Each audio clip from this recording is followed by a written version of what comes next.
Good morning. I hope everybody had a good night with lots of sleep or with a bit less sleep, depending on your activities yesterday evening. And I hope you're still fine to listen a little bit about the start of how we changed the advisory approach for this period. So I think this slide is already one that passed yesterday, but of course we have to start somewhere and remind you that part of the work of the AKIS coordination body is also organizing advice. And that's according to the new advisory approach. And so we shouldn't see FAS nowhere anymore, because FAS doesn't exist anymore. It's the old system of a list of advisors, which is there, which can be used, but furthermore, there's nothing. There's then a separate rural development, and some countries have combined the two, but there was no logic combination, because the content of the FAS was not the content of what you could do under the rural development. Now we just have the rural development measure, which is very broad, the whole span from economic over environmental over social issues, and also up-to-date knowledge, research, innovation.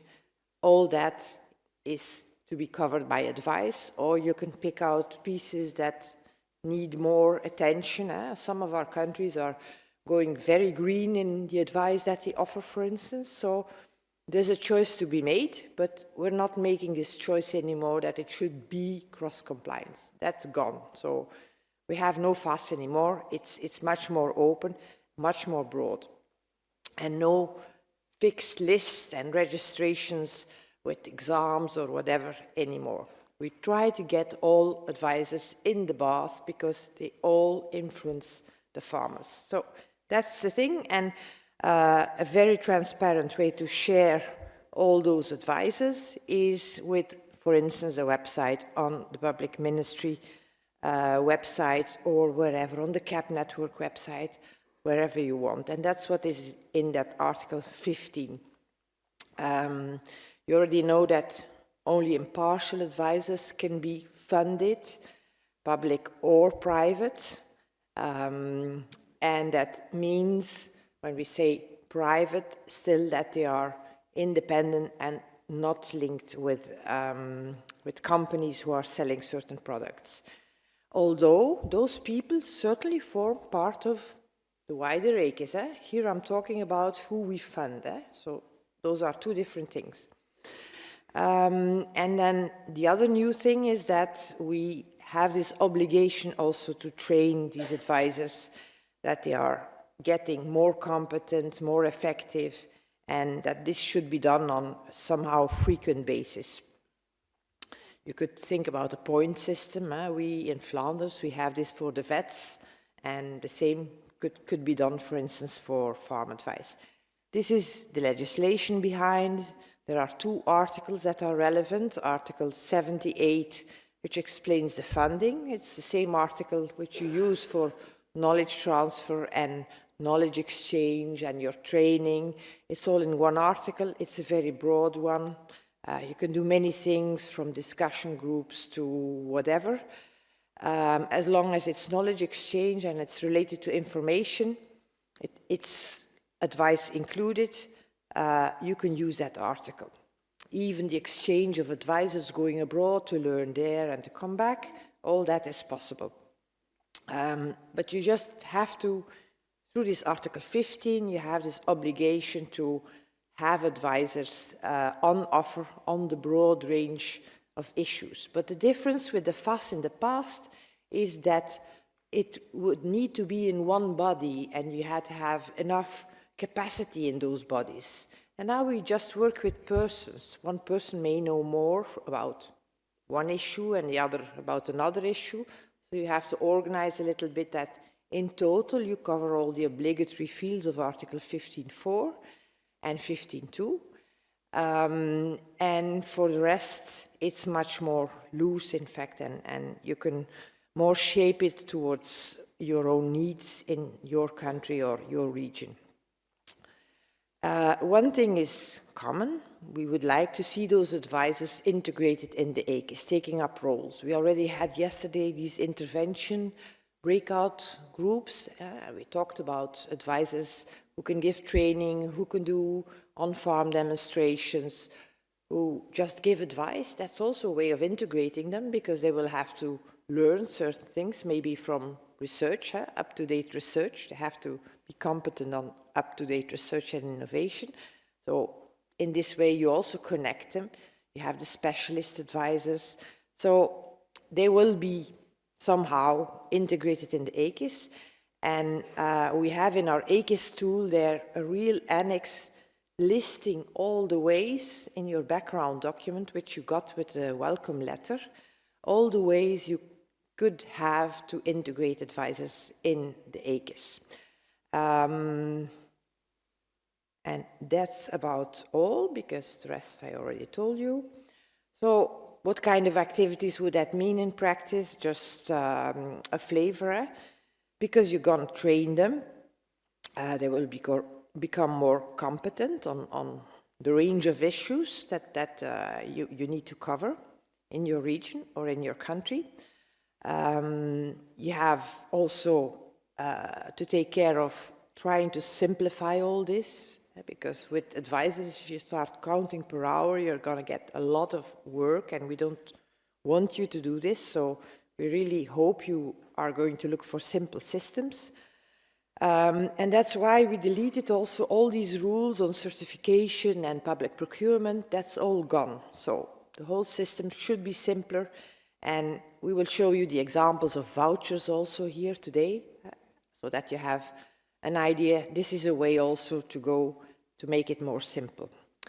I already told you about the impartiality, the obligation of innovation support I didn't mention yet, which is new. Every country should offer innovation support, and that's relatively easily done by advisors, because they are there with the farmers anyway. It's not excluded that somebody else does it, but it is in the advisor's article, because we are expecting that those would be the people who could very well do that job. And then the training we already mentioned, and the fact that they have to be integrated in the system. And then there's also the connection with the researcher in this second point there, because researchers should also somewhere get involved. And as we heard yesterday from Spain, and in the UK it's the case, and I was hearing from Poland that they even also pay for researchers to connect with their advisors. So there are different ways, whether it's through legislation that you force researchers to work for practice and to connect with advisors, or with other ways, but somehow they can help advisors to become more competent. And there should be somehow some interaction with advisors. And that's why we think it's very useful. And we had a press article, you could still find it. Tina made a very nice piece of it about back offices. Again, something that already in a number of countries exists, so I hope the breakouts will be very useful to listen to each other, where then more specialist advisors, specialists on certain fields, are in close contact with the researchers on those fields, and they are then the ones where the field advisors that are generalists, they should know everything. The farmer could ask anything to them, and maybe also on issues that they are not so strong.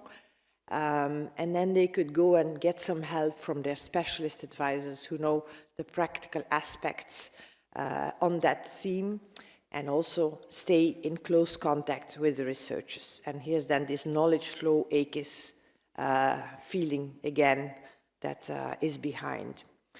And that's why I added, the way Spain did it is really having partnership agreements and legislation between agri-ministries and research. But for sure you will discover that there are other ways, and I'm looking forward to see what comes out of the breakouts. we talked about interventions and interlinkages. Surely for advisors, it's the same. They have a very good place in operational groups. They are a very good go-in-between, between whatever expert or researcher and the farmers or the other end users, because, you know, we have all 9 CAP objectives. It's not always farmers that would be the end users. You have your flexibility there. We try to keep that as open for you as possible. And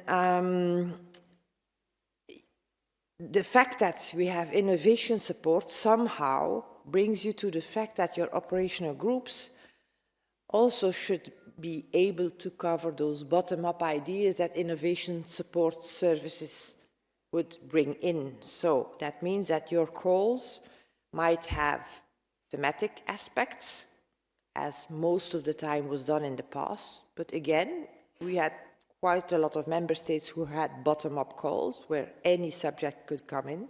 But now with innovation support, it's almost logic that you also have a line where bottom-up ideas come in, and operational groups would be starting from an innovation supporter who discovered somewhere a grassroots idea and is going to develop this.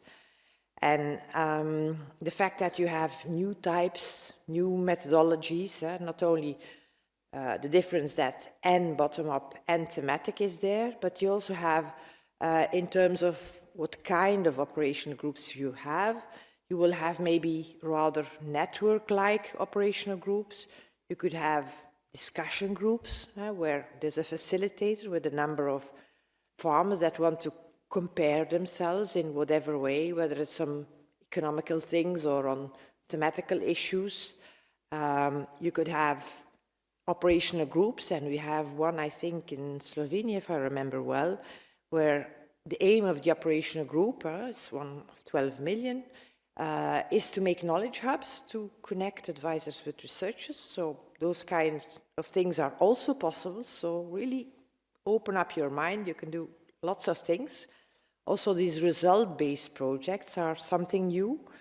We even have operational groups for building up innovation support services. So it's all very, very flexible. And that's why it's good to listen to each other, because if I look to the CAP plans, one did it like this, the other one did it like that, and it's all fine for us. As long as the knowledge flows, we're happy. Don't forget, of course, not to stick to the sectors, but also to have cross-sectorial things like water, energy, biomass, but also the social and the rural issues are there, part of the CAP objectives to cover. And all advisors can play a role in all these things. And now to get back to summarizing a little bit, 2 big instruments will be the ones that you probably will use. On the one hand, some kind of innovation support service to help a single actor with a good idea up until a project proposal. So this is the individual process from idea to project proposal. And then second, to capture this knowledge, you would have this back office of specialist advisors where the knowledge is maybe collected in a digital knowledge reservoir. You work around that, you do some networking events with your researchers, etc. So those are 2 key instruments to work with. We will see today examples of simplification, as I said, voucher actions, which already are running in the Netherlands now with national funding. They come under the CAP funding. Belgium is also starting, and I'm sure there are other countries. I think I read it somewhere that other countries also are just watching and planning it already, but don't have it in their CAP plan yet, but maybe in the next modification might have it. So that's why I think it's going to be very interesting to listen also to the example that we give today.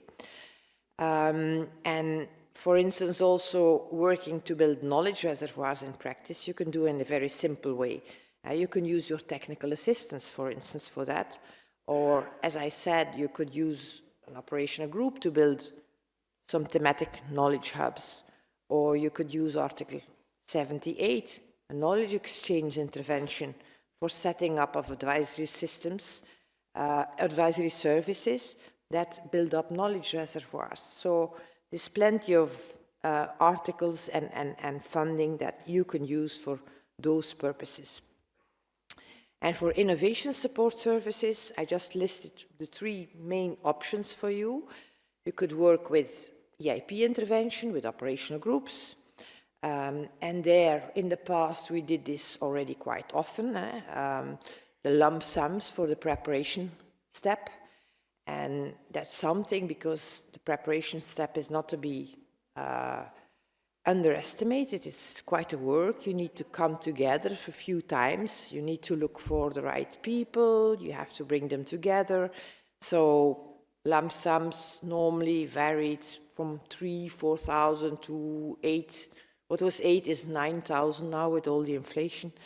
And it will depend on how big the group is also. So that's still very much okay, and you could still use it. It's not that we have to stop using that. But what we see now in the new CAP plans is also, because innovation support is under the advisory article, is also innovation advice as innovation support. And that's then a second option to do it, with or without vouchers. And then, last but not least, through technical assistance, you can also work to build up innovation support services and to support them. And that might be maybe a good opportunity for regions and regionalized member states.